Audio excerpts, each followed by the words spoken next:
हर हर महादेव मित्रों, हम सब यह तो जानते हैं कि ओम एक विशेष मंत्र है।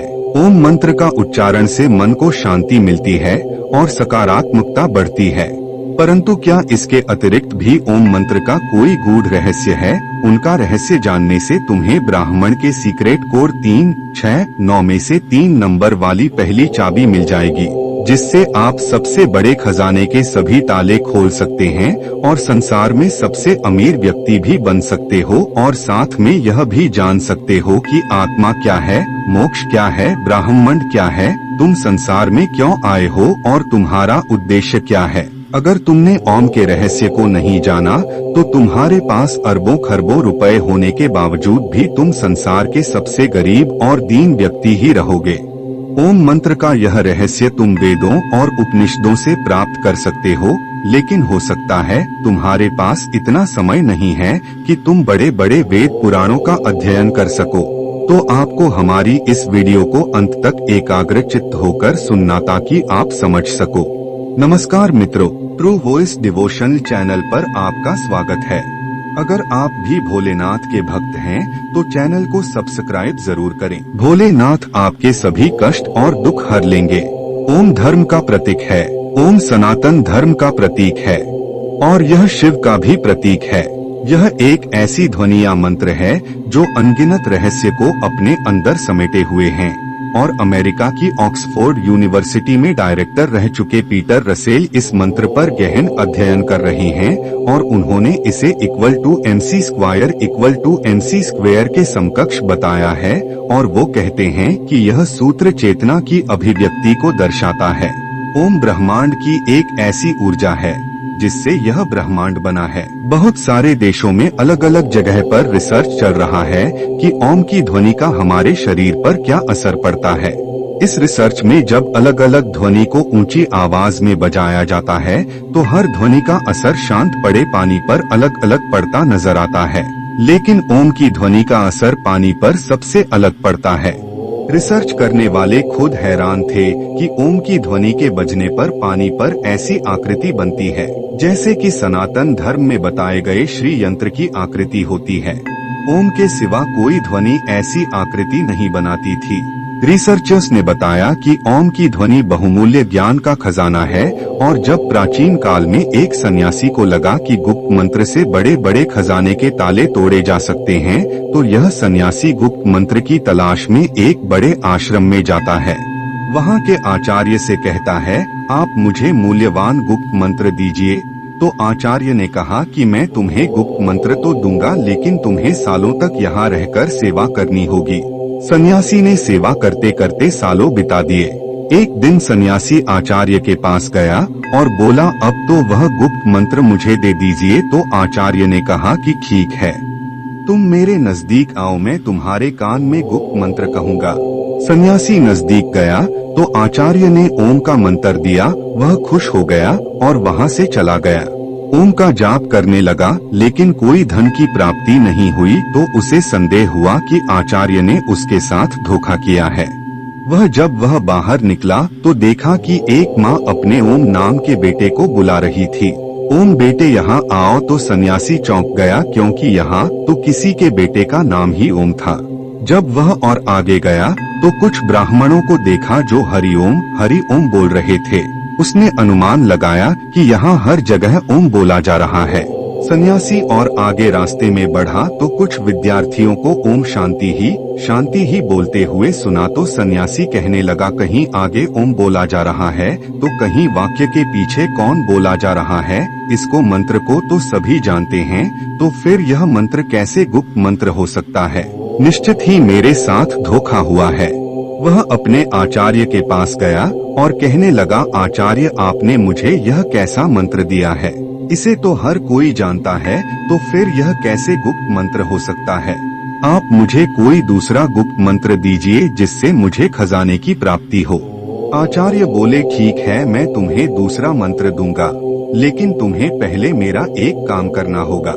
आचार्य भीतर जाकर एक पत्थर लेकर आए और सन्यासी से बोले, यह लो सन्यासी, इसे बाजार में ले जाओ और इसका मूल्य जानकर आओ, और याद रहे इस पत्थर को बेचना नहीं है। सन्यासी पत्थर को लेकर बाजार में गया और सब्जी वाले को दिखाया। सब्जी वाला बोला, यह तो मेरे बाट के बराबर है, मैं उसके बदले में तुम्हें फिर सब्जी के सिवा कुछ नहीं दे सकता। उसके बाद फिर कपड़े वाले के पास गया तो कपड़े वाला बोला, क्या हम पागल है जो पत्थर बेचकर हमें ठगना चाहते हो। सन्यासी पत्थर को लेकर पूरे बाजार में फिरता रहा, लेकिन किसी ने उसका मूल्य नहीं बताया और किसी ने उसको मुफ्त में भी नहीं लेना चाहा। फिर सन्यासी उस पत्थर को लेकर एक जौहरी की दुकान पर गया। जौहरी ने उस पत्थर को देखा और बोला, कहाँ से मिला तुम्हें इतना कीमती पत्थर? यह तो बहुत ही मूल्यवान रत्न है। मेरे पास तो इतना धन ही नहीं है कि मैं यह रत्न खरीद सकूं और पूरे राज्य में शायद ही कोई ऐसा होगा जो इसे खरीद सकेगा। सन्यासी उस पत्थर को लेकर अपने आचार्य के पास वापस आया और आचार्य ने सन्यासी को बताया कि सिर्फ जौहरी ही इसे मूल्यवान बता रहा था और दूसरों के लिए यह एक पत्थर मात्र था। आपको पता था कि यह पत्थर नहीं लेकिन कीमती रत्न है, तो फिर मुझे इसका मूल्य जानने के लिए बाजार में क्यों भेजा? तो आचार्य कहने लगे कि ताकि तुम ओम का मूल्य जान सको। जैसे इस पत्थर का मूल्य हर कोई नहीं जान सका, यानी इसका मूल्य गुप्त है, हर कोई नहीं बता सकता, केवल पारखी आंखें ही पहचान सकती है। यह पत्थर नहीं एक रतन है। इस तरह जो लोग ओम मूल्य जानते हैं वह समृद्ध हो जाते हैं।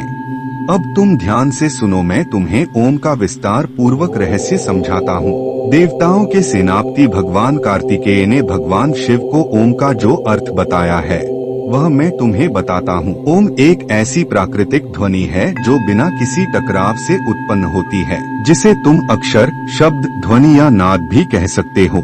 ओम में 3 ध्वनियाँ हैं, वह है अध्वनि, उध्वनि और मध्वनि। जब अध्वनि और उध्वनि मिलती हैं, तो बनाती है ओध्वनि। जब ओम तीनों ध्वनियों में मिल जाता है तो ओम बन जाता है। तीनों ध्वनियों से ही समस्त विश्व की सभी भाषाएं और बोलियां बनती हैं। आपकी भाषा कोई भी हो, लेकिन जब आप उच्चारण के लिए मुंह खोलते हैं तो सबसे पहले आकार की ध्वनि ही निकलती है, और जब तुम उच्चारण के अनंतर मुंह बंद करते हो तो म ओंकार की ध्वनि निकलती है, और जब तुम होठों को पास लाकर आधा खुला और आधा बंद रखते हो तब भी ओंकार की ध्वनि सुनाई पड़ती है। इसीलिए सभी भाषाओं की सभी ध्वनियाँ फिर वह स्वर व व्यंजन मकार के अंतर्गत ही आती हैं। इसलिए ओम विशिष्ट वैश्विक ध्वनि है। ओम ईश्वर का प्रतीक भी है। मांडुक्य उपनिषद के अनुसार जगत की उत्पत्ति और लय प्रतीक है को दर्शाती है। अध्वनि सर्जन को दर्शाती है। उध्वनि सांसारिक प्रपंच को दर्शाती है। मलय को दर्शाती है। आत्मा की 3 अवस्थाओं को भी दर्शाती है। पहली स्थिति है जागृत अवस्था। इस अवस्था में जीवात्मा अपने स्थूल अंगों और इंद्रियों से भोगों को भोगता है। दूसरी स्थिति है सवपन अवस्था। इस अवस्था में जागृत होकर में अपने मन के द्वारा भोगे हुए अनुभव की अनुभूति करता है। तीसरी अवस्था है सुषुप्ति। इस स्थिति में जीवात्मा आनंदमय ज्ञान स्वरूप हो जाती है और ज्ञान से परमानंद को प्राप्त करती है, और इन तीनों अवस्था के बाद आत्मा ब्रह्मा लीन हो जाती है।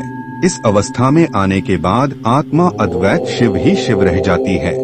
अब उसे जीव जगत और भ्रम के भेद का प्रपंच नहीं रहता और उसे अनहद नाद गूंज सुनाई देता है। अनहद नाद कोई ध्वनि नहीं है, लेकिन अनाहत एक अनुभूति है जिसने आत्मा कहती है कि अह ब्रह्मास्मि, मैं ही ब्रह्म हूँ, मैं ही ओंकार हूँ, मैंने ही जगत के रूप में अपना विस्तार किया है, मैं ही शेर हूँ जो मेरे ही हिरण रूप को मारने जा रहा हूँ, मैंने अपने पुत्र के रूप में जन्म लिया है और मैंने ही मेरे माता पिता के रूप में जन्म ले चुका हूँ। इस संसार में केवल मैं ही हूँ, मेरे सिवा कोई नहीं है। बोलने वाला भी मैं ही हूँ और सुनने वाला भी मैं ही हूँ। सांप बनकर भी मैं ही अपने आप को डसने जा रहा हूँ और मैं ही उससे बचने के लिए दौड़ रहा हूँ। इस ओंकार के रहस्य को जान लेने के बाद सोना, चांदी, रुपए, पैसे सब मिट्टी लगने लगता है, क्योंकि यह सब भौतिक पदार्थ वास्तव में मेरा ही स्थूल रूप है।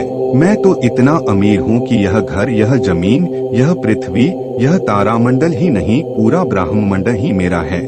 और ऐसे कितने ब्रह्मांड होंगे जो मेरे ही अंग है, तो मेरे जितना अमीर कौन हो सकता है। जब मुझे इतना बड़ा खजाना मिल रहा है, मैं क्यों धन दौलत और जमीन, सोना, चांदी और रुपए पैसे के पीछे भागूं। और इस खजाने को खोलने के लिए मैंने 3 नंबर की चाबी दी है।